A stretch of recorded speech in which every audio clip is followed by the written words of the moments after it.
Oke, Mas Jo. Sekarang ini kan ada beberapa tokoh, beberapa sosok yang digadang-gadang bakal maju di Pilpres 2024. Ada Iya. Ibu Puan Maharani, Iya. Pak Ganjar Pranowo, Iya. ada Pak Anies Baswedan, Iya. ada Pak Prabowo, Iya. siapa lagi ya? Pak Airlangga Hartarto, Iya. Pak Erick Thohir. Iya.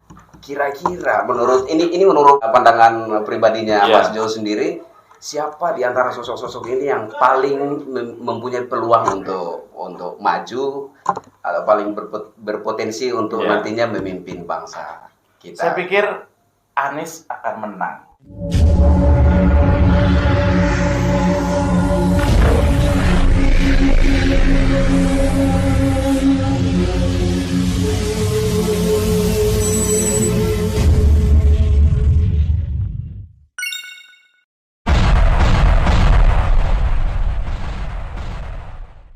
Halo Indonesia, salam NKRI. Malam ini malam yang spesial banget buat saya karena saya ketemu dengan seorang YouTuber yang cukup terkenal dan punya punya keunikan yang luar biasa menurut saya ya, Mas Jo. Iya. Selamat malam Mas Jo, apa kabar? Kabar baik lah.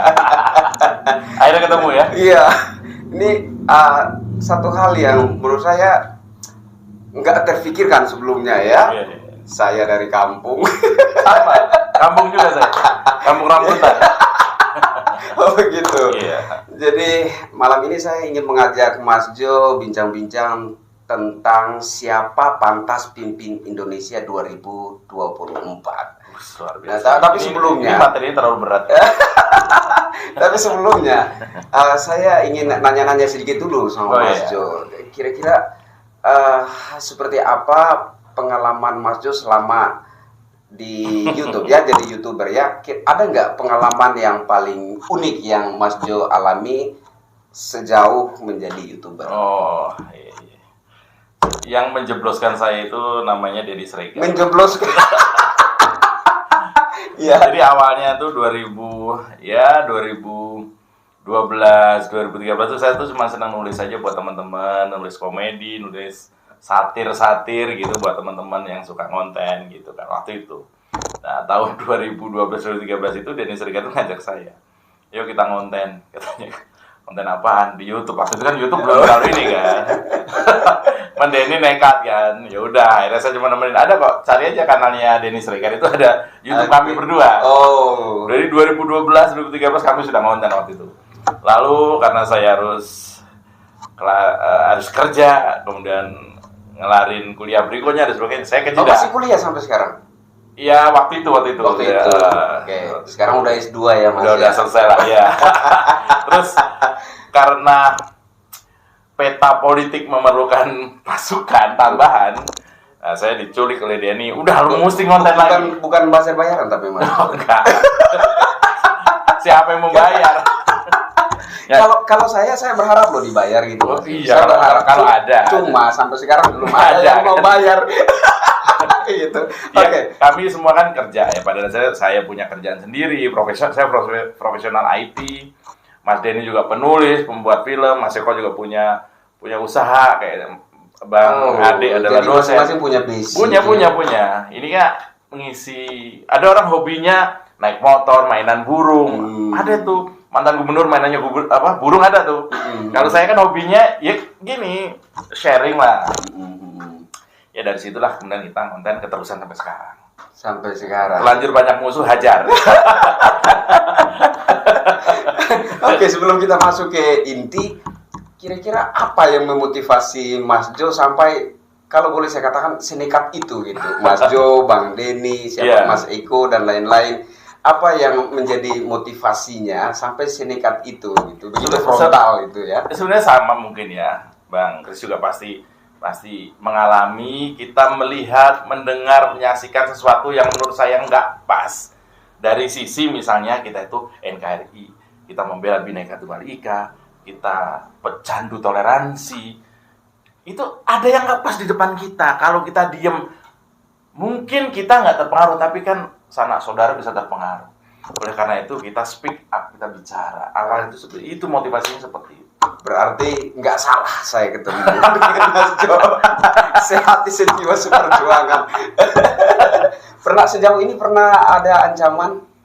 Hampir tiap hari kalau ancaman. Berarti Jadi yang paling ekstrim kira-kira seperti apa? jadi gini, dulu itu akun sosial media saya itu terbuka untuk istri saya juga. Jadi dia kadang-kadang yang bantu replay dan sebagainya gitu. Begitu saya ngonten, dia nggak kuat lihat inbox.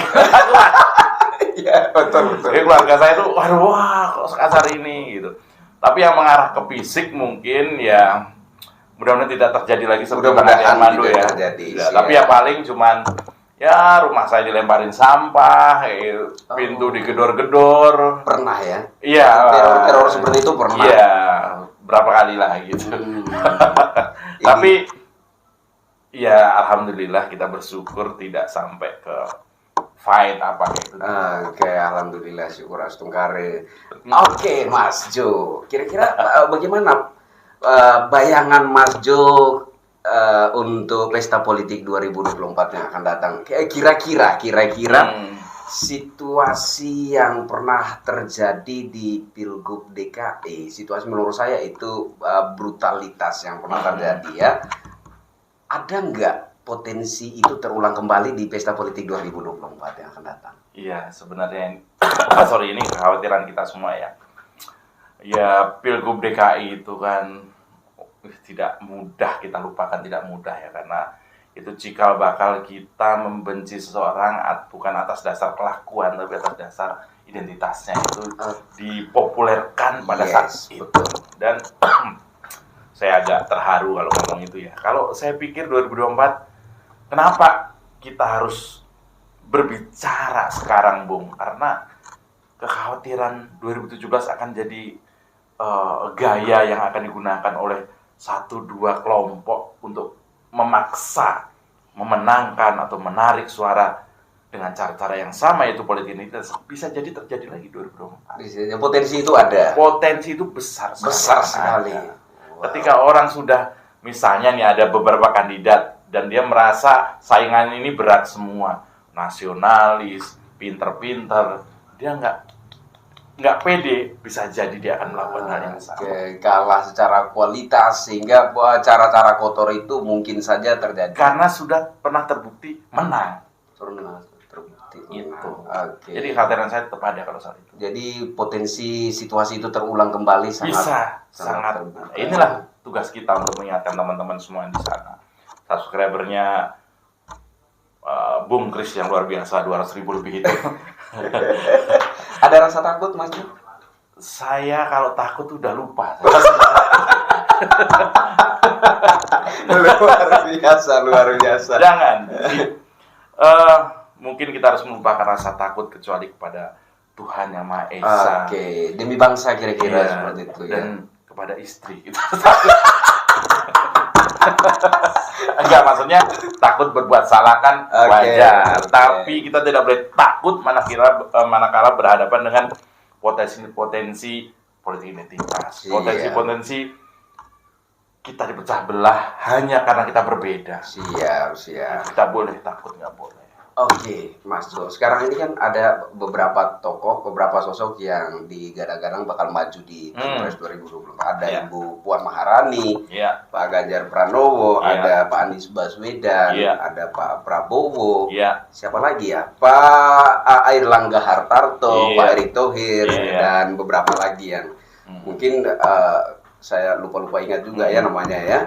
Kira-kira menurut pandangan pribadinya Mas Jo sendiri, siapa di antara sosok-sosok ini yang paling mempunyai peluang untuk maju atau paling berpotensi untuk nantinya memimpin bangsa kita? Saya pikir Anies akan menang.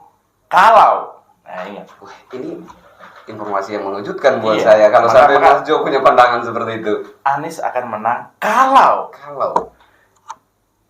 kita teman-teman nasionalis, teman-teman yang mencintai Indonesia ini abai, tidak peduli atau takut. Anies bisa saja menang kalau tidak ada figur yang terbaik yang bisa meneruskan apa yang sudah dimulai oleh Pak Jokowi sejak 8 tahun silam. tidak menjadi kandidat untuk melawan. Oke. Sehingga yang kita cari sekarang adalah figur mana yang bisa meneruskan kerja baiknya Pak Jokowi, kerja hebatnya Pak Jokowi. Kalau tidak ada yang berani maju, tidak ada partai yang bisa mengendorse orang yang bisa meneruskan kerja Pak Jokowi, Anies bisa menang. Dan ketika itu terjadi, kita tahu Jakarta hasilnya seperti apa. Anda tidak mau kan jalanan dari Anyer sampai Panarukan dibolongin? Sepakat. Ya, saya sendiri juga pernah mengatakan bahwa jangan sampai kalau seandainya Pak Anies jadi presiden, jangan sampai bangsa Indonesia ini dijadikan ladang sumur resapan. Gitu. Nah iya. Karena sumur resapan itu hanya bisa menyerap air seperlunya. Kecuali sumur resapan itu bisa menyerap dosa-dosa kita baru. tapi ada yang aneh, ini kita keluar konteks sebentar. Ada yang aneh, di mana sumur-sumur resapan yang dikerjakan di era Pak Anies Baswedan ini, yang mana diharapkan dapat menyerap air, justru malah mengeluarkan air, menyumbang air ketika hujan. Kira-kira seperti apa itu? Itu mungkin ini normal saja atau ada yang... Ya, jadi alam kan bicara ya. Okay. Ketika seorang Anies Baswedan dalam memerintah Jakarta itu penuh kelebihan. Kelebihan bayar salah satunya. Maka kelebihan sumur resapan adalah tidak meresap tapi malah menumpahkan. Seperti itu. Jadi mungkin namanya menumpahkan itu mungkin sumur aja itu sudah muak ya sampai bayangkan sumur saja bisa muak. Sumur aja muak. Mungkin seperti itu ya, kita nggak tahu tapi kira-kira kira-kira seperti tapi ya pesan besarnya adalah bahwa kalau kita semua diam terhadap apa yang terjadi di luar sana, kita lihat sekarang ya banyak sekali di sudut-sudut entah di mana itu adalah sedemikian cepat perkembangan intoleran. Iya kan? Katanya orang susah membangun rumah ibadah. Gampang kok. Gereja tuh gampang dibangun. Berdirinya susah. Dibangun gampang, baru bangun kayak kasus di Cilegon misalnya. Di Cilegon, kota yang tidak pernah ada bangunan gereja. Ini apa? Padahal umat Kristianinya 8.000 sampai 10.000 orang. Bayangkan. Ini mau sampai kapan begini? Sehingga ketika Indonesia itu masih logonya masih Garuda Pancasila, menggenggam tulisan Bhinneka Tunggal Ika, maka yang tidak sepakat dengan itu ya jangan di Indonesia. Iya, saya sepakat itu. Kalau nggak sepakat dengan keberagaman NKRI yang berbhinneka tunggal ika, kira-kira seperti itu bahasa saya. Dan ya silakan. Betul, dan itu bahaya. Iya. Ini kita bicara nggak hanya kita aja, Bung. Anak-anak kita. Betul, cucu-cucu kita. Betul, mereka harus tahu arti bahwa berbeda itu adalah kekuatan. Siap, mantap. Sepakat. Ya kan? Sepakat. Oke, tadi kita bicara tentang Pak Anies Baswedan. Artinya di sini secara apa ya? Secara analogi negatifnya menurut saya ini kita sedang melakukan diskriminasi terhadap. Kita harus jujur, Bung. Kita harus menyuarakan apa yang menurut kita nggak cocok kan gitu. Oke, selain Pak Anies Baswedan, ada beberapa juga yang sudah saya sebutkan tadi. Ada Ibu Puan Maharani, ada Pak Ganjar Pranowo dan lain-lain. Kalau versi saya tentu saya akan ikut komandonya Pak Jokowi. Itu yang pertama, kalau saya pribadi ya. Tapi ginilah, gambaran dalam menentukan siapa nanti yang 2024. Mungkin teman-teman juga pasti menebak saya mendirikan sebuah organisasi relawan yang afiliasinya ke Pak Ganjar. Mungkin orang tahu. Saya pendukung Pak Ganjar. Hanya saja realitas politiknya seperti apa kita nggak tahu. Kalau Pak Ganjar nanti juga nggak ada yang mendorong, nggak ada yang mencalonkan, ya apa boleh buat. Kemudian di bawah itu ada namanya Pak Prabowo. Ya, beliau sudah pasti mungkin maju karena partainya juga sudah firm mencalonkan. Tinggal cari 1-2 partai dia akan maju. Hanya saja Pak Prabowo ini yang pertama adalah punya masa lalu kedekatan dengan ormas-ormas yang identik dengan anti keberagaman. Satu. Yang kedua, Pak Prabowo ini usianya pada 2024 nanti udah 74 tahun. Wow, udah relatif tua. Iya, ada kesenjangan kemungkinan, kesenjangan selera, kesenjangan zaman dengan 60% pemilih yang Gen Z dan milenial. Seperti itu. Dan mungkin ada juga Ridwan Kamil, ada lagi mungkin siapa ya, Kofifa, ada lagi siapa, Airlangga Hartarto dan sebagainya. Ya peluang-peluang itu mungkin semuanya masih ada. Tapi kalau saya pribadi sampai dengan saat ini masih berharap Ganjar bisa ikut kontestasi. Oke, tapi secara relatif gitu saya boleh berkesimpulan bahwa intinya yang pertama mengikuti arah Presiden Jokowi, betul. dan yang kedua sosok yang Bisa meneruskan, bukan mengganti, meneruskan kerja baiknya Pak Jokowi. Oke, jadi menurut Mas Jo, dalam kepemimpinan Pak Jokowi ini beliau sudah meletakkan dasar yang sangat baik. Problemnya itu, Bung. Problemnya Pak Jokowi itu baik, deliver, dan mengerti kemauan masyarakat Indonesia. Problemnya di situ, sehingga mau ganti dia harus cari spek yang agak tinggi. Ibarat kita sudah biasa naik motor 250 cc, susah kalau dikasih yang cc-nya 75, susah gitu. Ini problemnya di situ.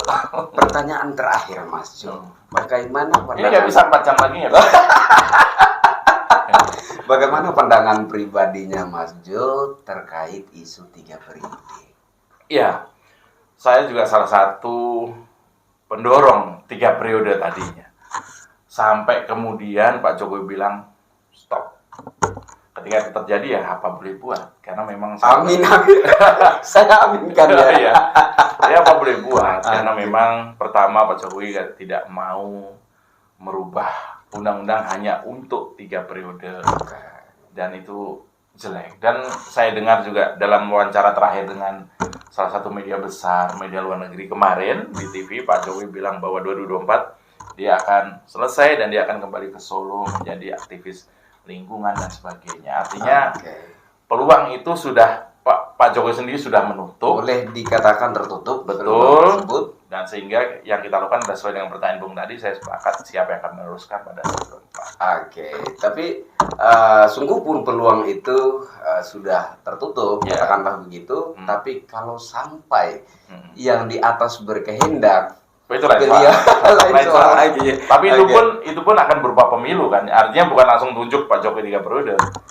Tadinya itu seperti itu. Tetap dia akan ikut pemilu. Dia nggak mau dia tiba-tiba ada undang-undang menyatakan Pak Jokowi 5 tahun lagi gitu, atau perpanjang, dia nggak mau. Tadinya. Oke, terima kasih Mas Jo. Bincang-bincang yang saya terima kasih. Sangat menggembirakan menurut saya. Senang sekali bisa mampir lebih senang lagi di kanalnya Bung Chris ini, luar biasa. Lucu-lucu ya. Viewernya, komentarnya lucu-lucu. Saya lebih senang lagi, dan saya bangga sekali bisa ketemu dengan Mas Jo. Beliau terima kasih, saya juga seorang YouTuber yang unik dan punya performa yang luar biasa di YouTube sejauh yang saya ikuti. Bang Jo, terima kasih banyak sudah berkesempatan. Thank you. Tetap semangat untuk NKRI. Semangat NKRI. Bravo. Saya Kristianto Yenoni dan Mas Joprey. Salam NKRI. Salam NKRI. Rakyat Indonesia. Masyarakat kecil belum mengerti makna kemerdekaan. Berkenan di hati Bapak.